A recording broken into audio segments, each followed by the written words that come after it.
dari kelompok 1 yang beranggotakan Ahli Naza Ar-Rasyid, Fadia, Nio Iswana, Katarin Lela, dan saya sendiri atas nama Hamidi.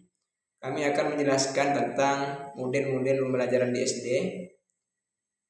Terus pemateri pertama yaitu Ahli Naza Ar-Rasyid, dia akan menjelaskan tentang problem based learning. Sedangkan pemateri kami yang kedua ada Nio Iswana dan Katarin Lela.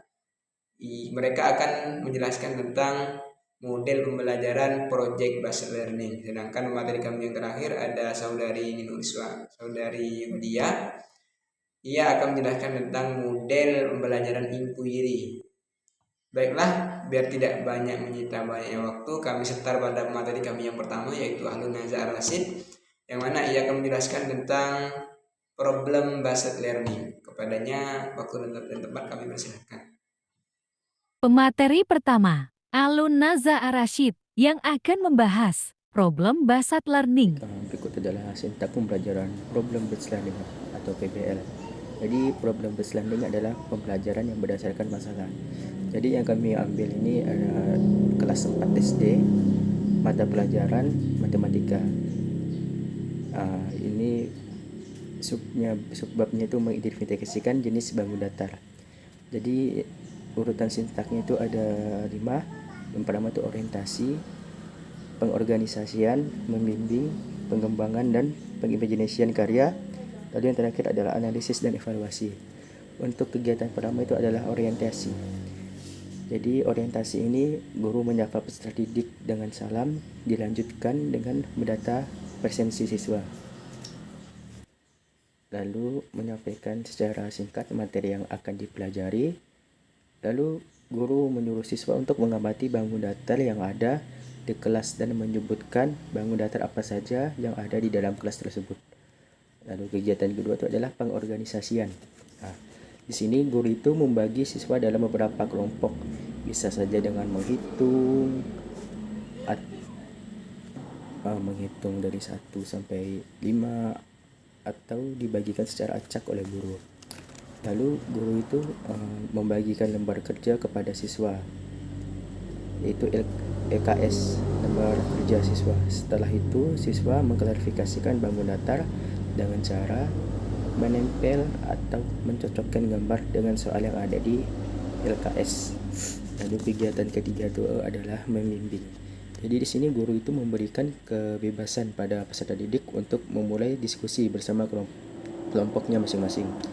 Lalu guru mendorong peserta didik untuk menyelesaikan masalah tentang bangun datar agar mendapat kejelasan atau pemecahan masalah pada materi tersebut. Lalu kegiatan yang keempat adalah pengembangan dan pengimajinasian karya. Di sini guru memastikan setiap kelompok itu belajar menyelesaikan tugasnya. Lalu guru mengarahkan siswa untuk menampilkan hasil tugasnya di depan kelas, dan kelompok lain diberikan kebebasan untuk mengemukakan pendapatnya.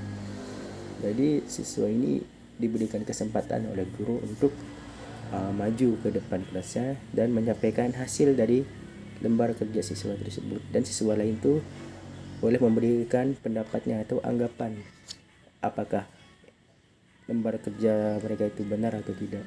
Lalu yang terakhir adalah analisis dan evaluasi. Di sini guru itu memberikan apresiasi pada siswa karena telah menyelesaikan tugasnya dengan baik. Guru juga menyeleksi kembali setiap hasil kelompok, dan guru memberikan pertanyaan kepada siswa secara mandiri sebagai bahan evaluasi. Jadi di sini guru itu memberikan latihan atau soal-soal yang telah mereka pelajari dalam bentuk lembar kerja mandiri. Di sini siswa-siswa akan diberi soal tentang penjelasan dari materi yang telah diberikan oleh guru. Nah, di sini soal tersebut akan menentukan bagaimana apakah pembelajaran itu berhasil atau tidaknya. Itu adalah evaluasinya. Baik, sekian sintak dari pembelajaran problem based learning. Pemateri kedua Nino Kriswana, yang akan membahas Project-based Project learning. Based Terdapat Learning.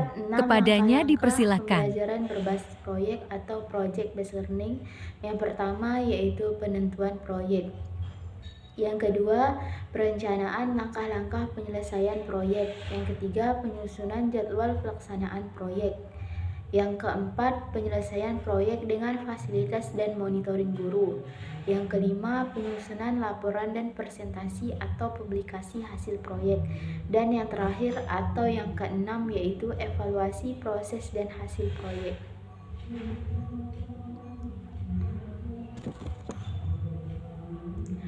Yang pertama yaitu penentuan proyek. Peserta didik diberikan gambaran tentang bahan pelengkap dalam pembuatan makanan tertentu dan peserta didik diberikan pertanyaan apakah mikroba bisa dijadikan bahan pelengkap untuk membuat makanan. Yang kedua, perencanaan langkah-langkah pelaksanaan penyelesaian proyek. Guru dan peserta didik mulai membuat rencana awal tentang cara membuat tape dengan bantuan mikroba. Guru menyebutkan bahan-bahan yang diperlukan dalam pembuatan tape. Guru menjelaskan aturan cara pembuatan tape. Guru menentukan kelompok dan guru menentukan detail pengerjaan. Yang ketiga, penyusunan jadwal pelaksanaan proyek. 1-2 November guru mengirimkan tugas. 3-4 November peserta didik memahami kerangka proyek. 5-6 November sesi diskusi. 7-8 November siswa mengerjakan proyek. Misalnya A. Mempelajari cara pembuatan tape, B. Mempelajari mekanisme fermentasi pada tape, dan yang C. Mencari dari berbagai sumber seperti buku, jurnal, dan lain-lain cara pembuatan tape. 9-10 November guru mengamati pelaksanaan proyek peserta didik masuk ke tahap penyelesaian seperti A. Membuat tape sesuai panduan yang diperoleh, B. Mencatat atau mendokumentasikan setiap proses yang dilakukan, C. Menguji tape yang dihasilkan dengan cara mencicipinya, D. Membuat laporan hasil pembuatan tape. 11-12 November A. Pembahasan ulasannya secara umum kepada guru, B. Mempresentasikan hasil pembuatan tape, dan C. Menyerahkan hasil pembuatan tape. 13 Pembelajaran Project Based Learning akan dilanjutkan oleh Saudari Katarina.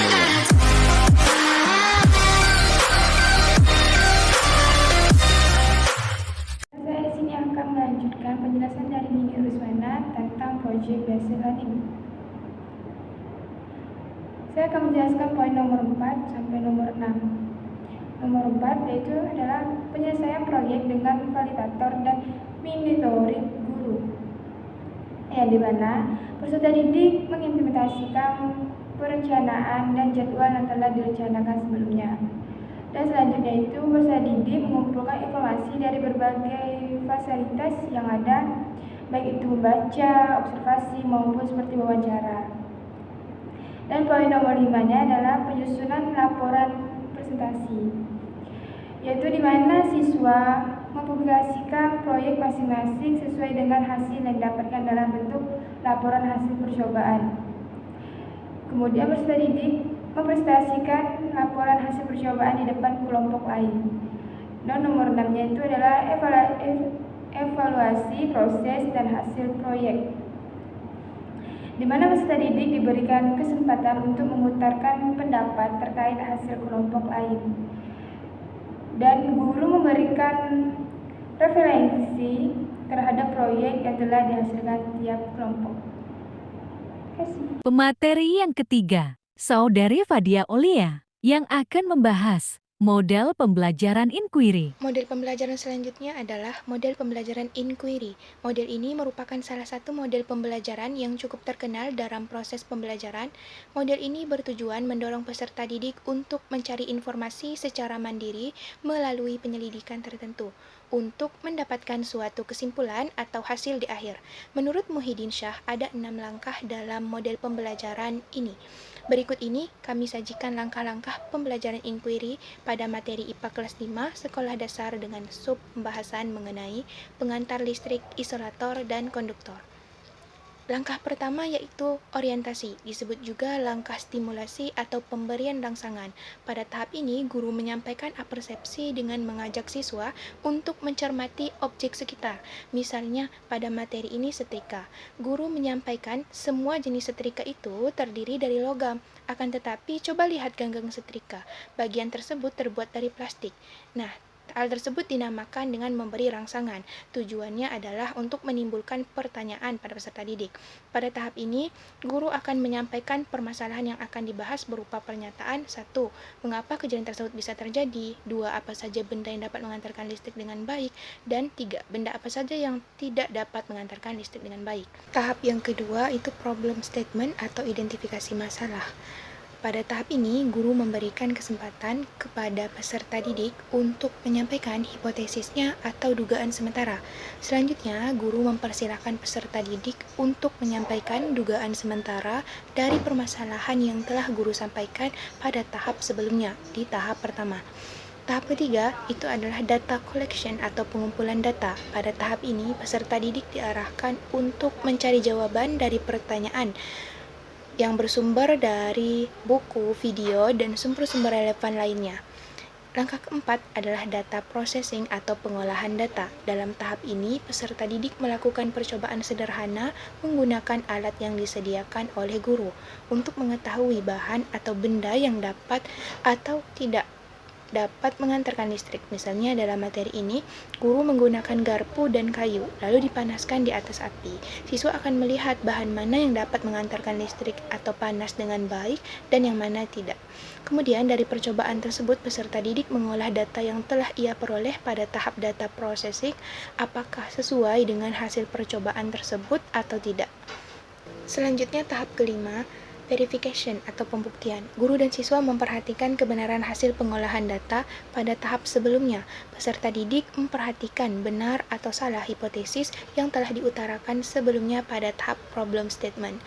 Pada langkah ini akan diperoleh hasil, sehingga peran guru sebagai motivator akan berfungsi, yakni sebagai penguat untuk kelompok yang hasilnya telah benar dan memotivasi untuk kelompok yang masih kurang agar tidak putus asa dan tetap semangat.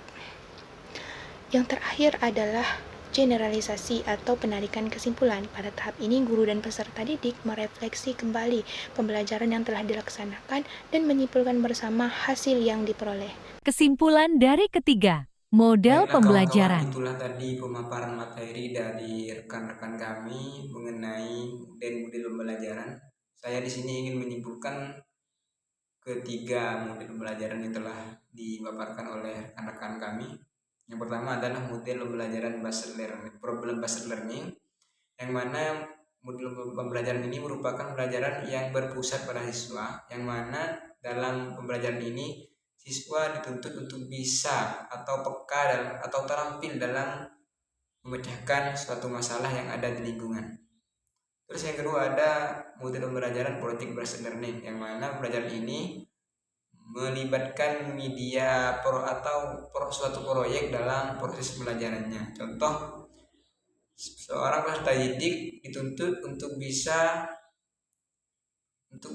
membuat suatu proyek seperti membuat tempe, makanan, kecap, dan lain sebagainya. Terus yang ketiga ada pembelajaran inquiry, yang mana pembelajaran ini merupakan pembelajaran yang mendorong siswa untuk terlibat dalam memiliki pengalaman. Contoh, seorang guru meminta seorang peserta didik untuk memiliki pengalaman dalam meneliti. Contoh, seorang guru meminta peserta didiknya untuk meneliti sesuatu jenis polusi, seperti jenis polusi udara, tanah, dan air. Dan masih banyak lagi contoh-contoh yang lain yang tidak bisa kami sebutkan satu persatu. Namun yang telah kami sebutkan cukuplah kiranya membuat kalian paham.